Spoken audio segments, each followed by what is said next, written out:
வணக்கம் மக்களை, மீண்டும் ஒரு புதிய பயனுள்ள காணொளியோடு உங்கள் அனைவரையும் சந்திப்பதில் மகிழ்ச்சி. இது எம்எல்எப் ஹிஸ்டரி, இலங்கையின் வனப்புமிக்க காடுகளின் அழகையும் அதனுள் புதைந்து கிடக்கும் நல்ல பல விடயங்களையும் வெளிப்படுத்துகின்ற காணொளிகளின் தொகுப்பு. இந்த காணொளியை ஸ்கிப் பண்ணாமல் தொடர்ந்து பாருங்க. ஒரு கோவில் சூழலும் அந்த கோவில் தொடர்பான நல்ல பல விஷயங்களையும் உள்ளடக்கிய ஒரு காணொளியாக இந்த காணொளி அமைந்திருக்கும். இந்த காணொளியில் நான் ஒரு இலங்கையினுடைய மிக பிரபல்யமான கோவில்களில் ஒரு கோவிலான கிளிநொச்சி உருத்திரபுரம் பகுதியில் இருக்கிற சிவன் கோவிலை சூழ உள்ள ஒரு பகுதியைத்தான் நான் இந்த காணொளியில் காட்டியிருக்கிறேன். அந்த சிவன் கோவிலையும் காட்டியிருக்கிறேன். அதோடு சேர்ந்து அந்த சிவன் கோவிலை சூழ இருக்கின்ற பகுதி மிக அழகான காட்சி தருகின்ற ஒரு பகுதி. அந்த பகுதியைத்தான் இந்த காணொளியில் நாங்கள் தொடர்ந்து பார்க்க இருக்கிறோம். ஆகவே காணொலியை ஸ்கிப் பண்ணாமல் தொடர்ந்து பாருங்கள். காணொலிக்கு புதிதாக இந்த காணொலியை பார்க்கின்றவர்கள் எம்எல்எப் ஹிஸ்டரி சேனலை சப்ஸ்கிரைப் செய்து வச்சிங்கன்னு சொன்னால் அதோட ஆல் ஆன் ஆப்ஷனை கொடுத்து வச்சிங்கன்னா நான் பதிவிடுகின்ற எல்லா காணொலிகளும் உங்களை நோட்டிஃபிகேஷன் வடிவில் வந்து சேரும். அதனூடாக இந்த இலங்கையினுடைய காடுகளில் காணப்படுகின்ற மிக முக்கியமான விஷயங்களையும் அழகான விஷயங்களையும் தொகுத்து வழங்கியுள்ள என்னுடைய காணொளிகளை நீங்கள் பார்க்கக்கூடியதாக இருக்கும். சரி மக்களே, வாங்க தொடர்ந்து நாங்கள் இந்த காணொளிக்குள்ளே போவோம். நீங்கள் இப்போ காணொளியில் பார்த்து கொண்டிருக்கிறது உருத்திரபுரம் கோவிலுக்கு முன்பகுதியில் இருக்கிற, அதாவது முன்பகுதி என்றதை விட நாங்கள் உருத்திரபுரம் கோவிலுக்கு போய் அந்த வாசல், அதாவது வாசலில் இருந்து கேட்டில் இருந்து கோவிலை நோக்கி பார்த்தோம்னா, அப்படி பார்க்கும்போது கோவிலுக்கு வலது பக்கமாக நீங்கள் அவதானித்து பார்த்தா தெரியும் ஒரு அணைக்கட்டண்டு செல்லும்.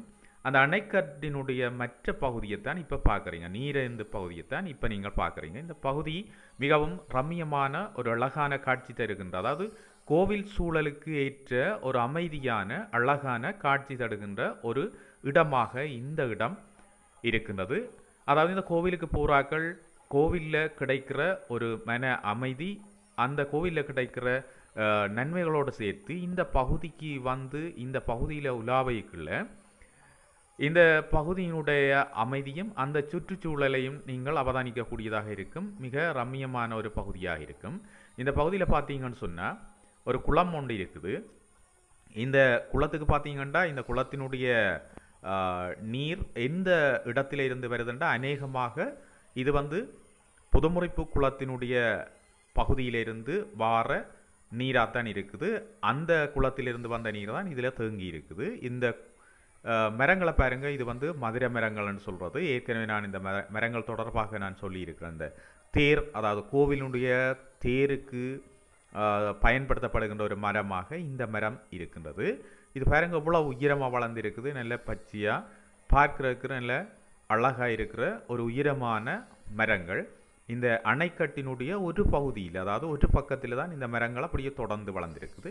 நான் குறிப்பிட்ட உருத்திரபுரம் சிவன் கோவில் இந்த கோவில் தான் மிகவும் ஒரு அற்புதமான மகிமை நிறைந்த, அதோட இலங்கையில் இருக்கிற மிக பிரபல்யமான கோவில்களில் ஒன்றாக இருக்குது. அதாவது இலங்கையில் பார்த்தீங்கன்னு சொன்னால் இந்த ஈஸ்வரங்கள் என்று சொல்கிற சிவன் கோவில்கள், அதாவது சிவன் கோவில்கள் பிரபல்யமான சிவன் கோவில் ஈஸ்வரங்கள் என்று சொல்கிற கோவில்களில் ஒரு பிரபல்யமான கோவிலாக இந்த உருத்திரபுரம் கோவில் வந்து இருக்குது. உருத்திரபுரம் சிவன் கோவில் வந்து இருக்குது. இது ஒரு தொன்மை வாய்ந்த பழமையான கோவில்களில் ஒன்று. இந்த கோவில் வந்து பார்த்தீங்கன்னா மிக அழகாக இருக்கும். இந்த கோவிலுடைய முகப்பு பகுதி தான் நீங்கள் இப்போ பார்க்குறீங்க. இந்த கோவில் தொடர்பாக அல்லது இந்த கோவிலுடைய காட்சிகளை மேலும் நான் பதிவிடணும்னா நீங்கள் சொல்லுங்கள், நிச்சயமாக நான் பதிவிடுவேன். இந்த கோவிலுடைய முன்பகுதி பார்த்தீங்கன்னு சொன்னால் அந்த கோபுர பகுதியும் இந்தியாவில் இருக்கிற அந்த மற்ற ஏனைய பகுதிகள்லாம் நீங்கள் இப்போ பார்த்து கொண்டிருக்கிறீங்க. நான் இப்போ இந்த அணைக்கட்டில் இருந்து அணைக்கட்டினுடைய ஒரு இடத்தில் இருந்து கொண்டு தான் அப்படி அந்த பகுதியின் காட்சிகளையும் பதிவிட்டு நான் மிகவும் அழகான ஒரு கோவில். உள்ளுக்கு பார்த்தீங்கன்னு சொன்னால் மிகவும் ரம்மியமாக இருக்கும். அதோட ஒரு மிகவும் ஒரு பழமை வாய்ந்த ஒரு கோவிலாக, இலங்கையினுடைய பழமை வாய்ந்த ஒரு கோவில்களில் இந்த உருத்திரபுரம் சிவன் கோயிலும் ஒரு கோயிலாக இருக்கிறது. இதை வந்து சிவநகர் என்று சொல்லுவினோம். இந்த பகுதியை சிவநகர் என்று சொல்லுவினோம். அந்த சிவன் கோயிலை அடிப்படையாக வைத்துக்கொண்டு இந்த ஊருக்கு ஏற்பட்ட பேர் தான் இந்த சிவநகர் என்று சொல்லப்படுறது. அதாவது சிவன் வாழுகின்ற ஒரு நகரம் என்று சொல்லலாம். இது ஒரு பழமையான பகுதி. இந்த அணைக்கட்டு வழியாக நான் அப்படியே மெல்ல நடந்து போகைகளை பாருங்கள் இந்த காட்சிகளை. அந்த நீர்நிலையில் வந்து நல்ல நீர் நிரம்பி இருக்குது. அதோட தாமரைகள் வளர்ந்து இருக்குது. தாமரை பூக்களும் நிறைய இருக்குது. பார்ப்பதற்கு மிகவும் ஒரு அழகான ஒரு காட்சியாக இருந்தது. நான் அப்படியே என்னுடைய பைக்கில் அப்படியே அந்த அணைக்கட்டு வழியாக நான் போய் கொண்டிருக்கிறேன். இந்த அணைக்கட்டினுடைய வலது பக்கம் பார்த்தீங்கன்னு சொன்னால் நிறைய வயல்வெளிகள் இருக்குது. அணைக்கட்டினுடைய இடது பக்கம் பார்த்தீங்கன்னா இந்த மரங்கள், அதாவது இந்த மதுரை மரங்கள் வந்து இந்த கன்றுகளாகவும் வளர்ந்துருக்குது. இப்போ குறிப்பிட்ட காலத்துக்கு முன்பு உருவாகிய சின்ன கன்றுகளாகவும் இருக்குது. அதே நேரம் மிக பழமையான உயர்ந்த மரங்களாகவும் இருக்குது. இந்த பகுதியால் நீங்கள் போனீங்கன்னு சொன்னால் எப்போவுமே நிழல் விழுந்து கொண்டிருக்கும். அதோட இந்த காட்சி வந்து மிகவும் அழகாக இருக்கும். இது அதாவது நாங்கள் நீண்ட தூரம் நீண்ட இடங்களுக்கு எல்லாம் போய் அங்கே இங்கேண்டு தேடுவோம் அந்த சில அழகான காட்சிகளை தேடி. ஆனால் இந்த இடங்களில் பார்த்தீங்கன்னு சொன்னால் அப்படி ஒரு ரம்மியமான காட்சி. மாலை பொழுதில் நீங்கள் போனீங்கன்னு சொன்ன மரத்தை பாருங்கள் எவ்வளவு படர்ந்து போய் வளர்ந்துருக்குது. நீங்கள் நினைக்கிற மாதிரி சின்ன மரம் இல்லை, சரியான. அதே நேரம் இந்த மரங்களை பார்த்தீங்கன்னா சரியான உயரமாக வளர்ந்திருக்கிற மரங்கள். அந்த அணைக்கட்டு மற்றும் ஏனைய பகுதிகளில் அப்படியே நிழல் தரக்கூடிய ஒரு படர்ந்து எல்லா இடமும் வளர்ந்திருக்கிற ஒரு மரங்களாக இருக்குது. இந்த பகுதியை சேர்ந்தாக்களுக்கு இந்த பகுதியினுடைய அழகும் இந்த பகுதியினுடைய ஒரு குளிர்ச்சியான தன்மையும் தெரியும். என்னென்னு சொன்னால் அவ்வளவு செழிப்பாக இருக்கும். ஏனெண்டா ஒரு பக்கத்தில் பார்த்தீங்கன்னா எப்போவுமே நீர் நிரம்பி இருக்கிற ஒரு பகுதி, மற்ற பகுதியை பார்த்தீங்கன்னா வயல்வெளிகள். ஆகவே இந்த பகுதி எப்பவும் ஒரு குளிர்ச்சியான பகுதியாக இருக்கும். இது வந்து சுற்றுலாவுக்கு ஒரு சிறந்த இடம். என்னென்னு சொன்னால் இந்த பிரபல்யமான கோவில், அதாவது இலங்கையினுடைய தொன்மை வாய்ந்த ஒரு சிவன் கோவில் அமைஞ்சிருக்குது. இந்த சிவன் கோவிலுடைய மற்ற பகுதியில் பார்த்தீங்கன்னு சொன்னால் இப்படி உயர்ந்து வளர்ந்த நிழல் தரக்கூடிய ஒரு மதுரை மரங்களினுடைய நெருக்கமாக வளர்ந்திருக்கிற ஒரு பகுதி இருக்குது. அதே நேரம் குளத்தில் வந்து பார்த்தீங்கன்னு சொன்னால் நீர் எப்பவும் நிரம்பி இருக்கும். இந்த குளத்து பகுதியை பார்த்தீங்கன்னு சொன்னால் அந்த குளத்துக்கு இன்னும் அந்த நீரேந்து இருக்கிற பகுதிக்கு நீரேந்த பகுதிக்கு மற்ற பக்கம் பார்த்தீங்கன்னா நிறைய வயல்வெளிகள் இருக்குது. அந்த வயல்வெளிகளில் இந்த நெல்மணிகள் எல்லாம் பொறுக்கி சாப்பிட்டு வளர்கின்ற பறவைகள் பார்த்தீங்கன்னா இந்த பகுதிகளில் கூடு கட்டி வாழ்கிற ஒரு பறவைகளுடைய வாழ்விடமாகவும் இந்த பகுதி இருக்குது. பார்ப்பதற்கு மிகவும் அழகாக இருக்கும். ஒரு குறிப்பிட்ட காலத்துக்கு முன்னுக்கு பார்த்தீங்கன்னு சொன்னால் இந்த பகுதியில் இருக்கிற இந்த மதுரை மரங்கள், அந்த உயரமான மதுரை மரங்களில் நிறைய வௌவால்கள் வாழ்ந்ததை அவதானிக்கக்கூடியதாக இருந்தது. இந்த கோவிலுக்கு முன்பகுதியில் இருக்கிற அந்த பெரிய உயரமான மதுரை மரங்களில் நிறைய வௌவால்கள் வாழ்ந்து கொண்டிருந்தது. ஆனால் இப்போ அந்த வௌவால்களை காண முடியலை. நான் நினைக்கிறேன் இந்த வௌவால்கள் வேறு இடங்களுக்கு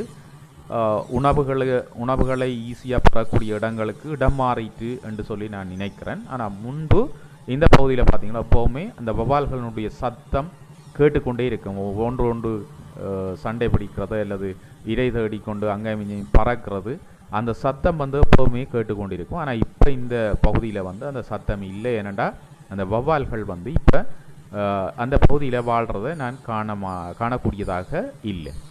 ஆகவே இந்த பகுதியை பாருங்க, தொடர்ந்து அப்படி நேராக அந்த பாதை போய் கொண்டிருக்கு. இந்த பாதையால் பார்த்தீங்கன்னா தொடர்ந்து இந்த மதுரை மரங்கள் வளர்ந்துருக்குது. இந்த மதுரை மரங்கள் இந்த பண்டில் வளர்ந்துருக்கிறது மிகவும் ஒரு நன்மை தரக்கூடிய விஷயம். ஒன்று நிழல் தருது, பார்க்கறதுக்கு நல்ல அழகாக இருக்குது என்றதுக்கு அப்பால் இந்த மரங்கள் என்ன செய்யணும்னு சொன்னால் இந்த அணைக்கட்டுக்கு ஒரு பலமாக இருக்குது. நான் நினைக்கிறேன் கூடுதலாக இந்த மரங்கள் வளர்க்கப்பட்ட மரங்களாக தான் இருக்கணும். நீண்ட காலத்துக்கு முன்பு வளர்க்கப்பட்ட மரங்களாக தான் இந்த மரங்கள் இருக்கணும்னு சொல்லி. ஏன்னு சொன்னால் இந்த பண்டின் கரையோடு அப்படியே நேராக வளர்ந்துருக்குது. இந்த மற்ற பக்கம் இல்லை, இந்த நீர் தங்கி இருக்கிற பகுதியில் மட்டும் அப்படியே தொடர்ந்து வளர்ந்துருக்குது. ஆகவே இது வளர்க்கப்பட்ட மரங்களாக தான் இருக்க வேணும். இந்த மரங்கள் இப்படி வளர்ந்துருக்கிறதால இந்த வேர்கள் ஓடி இந்த அணைக்கட்டு வந்து மண்ணரிப்பில் இருந்து தடுக்கப்படுது. ஆகவே இந்த அணைக்கட்டுக்கு ஒரு பலமாகத்தான் இந்த மரங்கள் இந்த இடத்துல இருக்குது. இந்த பாதை பாருங்க அப்படியே தொடர்ந்து போய்கொண்டு இருக்குது.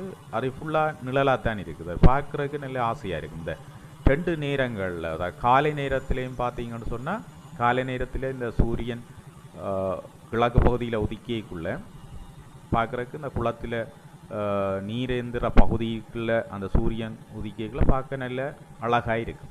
இந்த பகுதி பார்த்திங்கன்னா கூடுதலாக மக்கள் வந்து இருந்து களைப்பாறை அல்லது இருந்து பார்த்து இந்த காட்சிகளை பார்த்து ரசிக்கிற ஒரு இடமாகத்தான் இந்த இடம் இருக்குது. நான் கூடுதலாக பார்த்துருக்கிறேன். நிறைய மக்கள் இந்த பகுதிகளில் இருப்பினேன். இப்போ அநேகமாக மக்களுக்கு அந்த நேரங்கள் கிடைக்கிற இல்லைன்னு சொன்னால் தொழில் வேறு வேறு வேலைகள், அதாவது நாங்கள் ஓடி ஓடி உழைக்கணும் என்ற ஒரு பிரச்சனை இருக்கிறதால மக்களுடைய நடமாட்டங்கள் குறைவாக இருந்தாலும், ஆனால் கூடுதலாக நான் பார்க்குறேன்னா இந்த பகுதியில் இந்த திருவிழா காலங்களில் இனிய ஓய்வு ஆன காலங்களில் வந்து மக்களை இதில் பார்க்கக்கூடியதாக இருக்கும். ஏன்னா இந்த காட்சிகள் அவ்வளவு நல்லா இருக்குது. இந்த பாருங்க, அந்த பண்ட் அப்படியே போய் கொண்டிருக்கு. இந்த அணைக்கட்டு வந்து தொடர்ந்து அப்படியே போய் கொண்டிருக்குது. எங்கே வரைக்கும் போகும்னு சொன்னால் இந்த குளத்தினுடைய முடிவிடம்னு சொல்லலாம். அந்த பகுதியில் பார்த்தீங்கன்னு சொன்னால் ஒரு இந்த குளத்தில் நீர் வந்து தேங்கின பிறகு நீர் வந்து வெளியேறக்கூடிய ஒரு பகுதி கலிங்குன்னு சொல்கிறது, அந்த பகுதி இருக்குது. அந்த பகுதி வரைக்கும் இந்த அணைக்கட்டு போகும். இந்த அணைக்கட்டு போகிற முழு இடமும் அப்படியே மதுரை மரங்கள் தொடர்ந்து வளர்ந்து கொண்டிருக்குது, தொடர்ந்து வளர்க்கப்பட்டிருக்கு என்று நினைக்கிறேன். இது தண்டவாட்டம் வந்திருந்தால், தானாகவே உருவாகி இருந்தால் இந்த அணைக்கட்டின் மற்ற பக்கத்துக்கும் இந்த மதுரை மரங்கள் வளர்ந்திருக்கிறதுக்கு வாய்ப்பு இருக்கும். ஆனால் இந்த ஒருவரைக்கு மட்டுமே வளர்ந்திருக்கிறபடியாக நான் நினைக்கிறேன் இந்த மதுரை மரங்கள் வளர்க்கப்பட்டிருக்க வேணும். ஆனால் இந்த மதுரை மரங்களுடைய வயது பார்த்தா நான் நினைக்கிறேன் ஒரு நீண்ட காலங்களாக இருக்கணும்.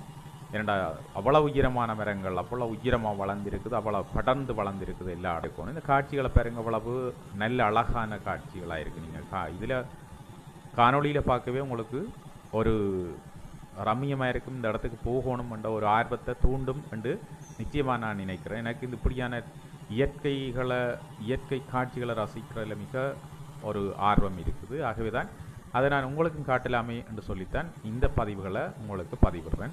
மிகவும் அழகான இடங்கள். நீங்களும் இப்படியான இடங்களுக்கு வரணும்னு சொன்னால் நிச்சயமாக அந்த கோயிலையும் தரிசிக்கலாம். அதே நேரம் கோயிலை தரிசித்த பிறகு இந்த இடத்தை நீங்கள் பார்க்கலாம். இந்த கோவிலும் சிறப்பான கோவில், நீங்கள் நினைக்கிறது கிடைக்கும் அப்படியான ஒரு அருமையான கோவில், ஒரு மிகவும் பக்திமயமான ஒரு நல்ல கோவில். அந்த கோவிலை நீங்கள் தரிசிச்சுட்டு அதுக்கு பிறகு நீங்கள் இந்த பகுதியும் பார்க்கலாம். இந்த பகுதியை பாருங்கள், வயல்வெளி. இது ஃபுல்லாக அப்படியே தொடர்ந்து வயல்வெளியாக இருக்கும். இது மாரிகாலம் இல்லையண்டபடியாக இதெல்லாம் பயிர்கள் எல்லாம் அறுவடை செய்யப்பட்டு முடிஞ்ச ஒரு காலம். அதால் இங்கே வயல்வெளிகளில் நாங்கள் நெல் விளைஞ்சிருக்கிறதையோ அல்லது நெல் பயிரிடப்பட்டிருக்கிறதையோ காணக்கூடியதாக இல்லை. ஆனால் இந்த சிறுபோகம் தொடங்குகின்ற காலத்தில் பார்த்தீங்கன்னா இன்னும் ஒரு குறிப்பிட்ட நாளில் சிறுபோகம் தொடங்க இருக்குது. அந்த காலத்தில் பார்த்தீங்கன்னு சொன்னால் இது ஃபுல்லாக பச்சை பசையிலண்டு இருக்கும். மிகவும் ஒரு பார்ப்பதற்கு மனசுக்கு இனிமையாக இருக்கும், கண்களுக்கு குளிர்ச்சி தரக்கூடிய ஒரு பகுதியாக இந்த பகுதி காணப்படும். இந்த அணைக்கட்டு வழிய ரெண்டு பகுதியையும் பார்த்தீங்கன்னு சொன்னால் உண்மையாக ஒரு நல்ல அழகான ஒரு காட்சி தரக்கூடிய ஒரு பகுதியாக தான் இருக்குது. இந்த பகுதியை பாருங்கள், அப்படியே தொடர்ந்து பார்க்கலாம் ஒரு வெளி அப்படியே தொடர்ந்து வழியாக தெரியுது, அதாவது வெட்டை வழியாக தெரியுது. இது முழுக்க வயல் நிலங்கள். இந்த குளத்தினுடைய நீரில் இருந்து பயிரிடப்படுற வயல் நிலங்களாக தான் இந்த வயல் நிலங்கள் இருக்குது. மிகவும் அருமையான காட்சி ஒன்றை நாங்கள் இவ்வளோ நேரம் பார்த்துருக்கிறோம். உங்களுக்கும் பிடிச்சிருக்கும் என்று நினைக்கிறேன். இவ்வாறான காட்சிகளை நான் தொடர்ந்து பதிவிடணும்னு சொன்னால் இந்த காணொலிகளை பார்த்து இந்த காணொலிகளில் இருக்கிற குறைநிறைகளை சொன்னீங்கன்னு சொன்னால் நிச்சயமாக அதை நான் திருத்தி கொண்டு நல்ல அழகான பயனுள்ள காணொலிகளை தொடர்ந்து உங்களுக்கு வழங்குவேன். ஆகவே எம்எல்ஏ ஹிஸ்டரி சேனலை சப்ஸ்கிரைப் செய்து ஆல் அண்ட் ஆப்ஷனை கொடுத்து வச்சுக்கொள்ளுங்க. நான் பதிவிடுகின்ற எல்லா காணொலிகளும் உங்களை நோட்டிஃபிகேஷன் வடிவில் வந்து சேரும். அதனூடாக நீங்கள் என்னுடைய காணொலிகளை பார்க்கக்கூடியதாக இருக்கும். ஆகவே இந்த காணொலியை இதோட முடித்துக்கொள்கிறேன். மீண்டும் ஒரு காணொலியில் உங்கள் அனைவரையும் சந்திக்கும் வரை விடைபெற்றுக் கொள்கிறேன். நன்றி மக்களே, வணக்கம்.